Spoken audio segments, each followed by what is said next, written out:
BTC বাঙালী যুৱ ছাত্ৰ federation আৰু সচেতন ৰাইজৰ সহযোগত বিজিনীত নাগৰিক সভা অনুষ্ঠিত।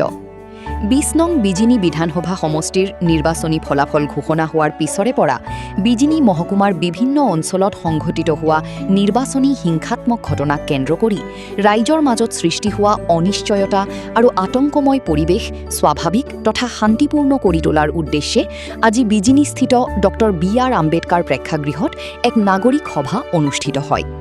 সভাখনত সভাপতিত্ব কৰে সদৌ বিটিসি বাঙালী যুৱ ছাত্ৰ ফেডাৰেশ্যনৰ কেন্দ্ৰীয় কমিটিৰ কাৰ্যকৰী সভাপতি ব্ৰজগোপাল চৰকাৰে।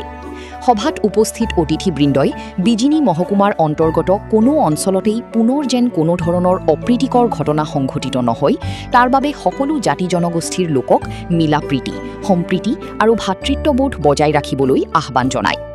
সদৌ বিটিসি বাঙালী যুৱ ছাত্ৰ ফেডাৰেশ্যনৰ উদ্যোগত আয়োজিত নাগৰিক সভাৰ প্ৰস্তাৱ মৰ্মে সভাৰ সন্মতি সাপেক্ষে বিজিনী মহকুমা বাঙালী সমন্বয় সমিতি নামেৰে এক কমিটি গঠন কৰা হয়। উক্ত কমিটিৰ সভাপতি বিশ্বেশ্বৰ মৈত্ৰী আৰু সাধাৰণ সম্পাদক হিচাপে অনিৰ্বাণ হীনক লৈ ৩১জনীয়া সমিতি গঠন। News desk, Bijni first 24।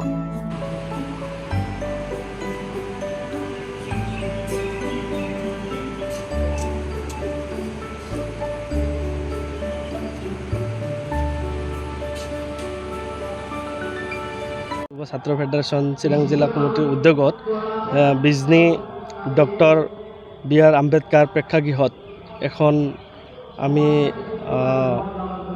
নাগৰিক সভাৰ আয়োজন কৰোঁ। আৰু নাগৰিক সভাৰ আয়োজন কৰিছোঁ এইটো কাৰণতে যে যোৱা আমাৰ যি বিধানসভা এম এল এ ইলেকশ্যন গ'ল, তো সেই এম এল এ ইলেকশ্যন যোৱাৰ পিছত যি ৰিজাল্ট ফলাফল ওলোৱাৰ পিছত মানে আমি দেখিবলৈ পাইছোঁ যে বিভিন্ন জেগাত বিজনীত হওক বা বিষ্ণুপুৰত হওক বিভিন্ন জেগাত আমি দেখিবলৈ পাইছোঁ যে ইলেকশ্যনৰ পাৰ্পাছ লৈ হিংসাত্মক যি ঘৰ দুৱাৰ ভাঙা বা কিছুমানক মাৰধৰ কৰা, তো এই বস্তুবিলাক আমি দেখিবলৈ পাইছোঁ। আৰু তাৰ পৰিপ্ৰেক্ষিততে আমি আজি এখন নাগৰিক সভাৰ আয়োজন কৰিছোঁ। তো এই নাগৰিক সভাৰ জৰিয়তে মই সকলো সাধাৰণ ৰাইজক মই জনাব বিচাৰিম যাতে অনাগত দিনত কোনেও যাতে এনেকুৱা হিংসাত্মক ঘটনা নঘটে এইটো মই আহ্বান কৰিম।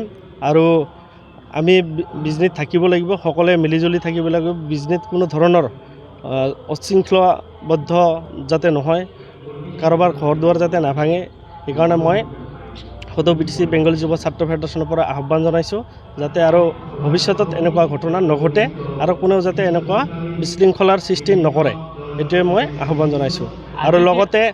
আৰু লগতে আজি আমাৰ এই নাগৰিক সভাৰ জৰিয়তে এখন কমিটি গঠন হৈছে আৰু এই কমিটিৰ জৰিয়তে মানে আমাৰ এই অঞ্চলত শান্তি সম্পত্তি বজাই ৰাখিব বুলি মই আহ্বান জনাইছোঁ। এই নাগৰিক সভাত হয় হ'ব।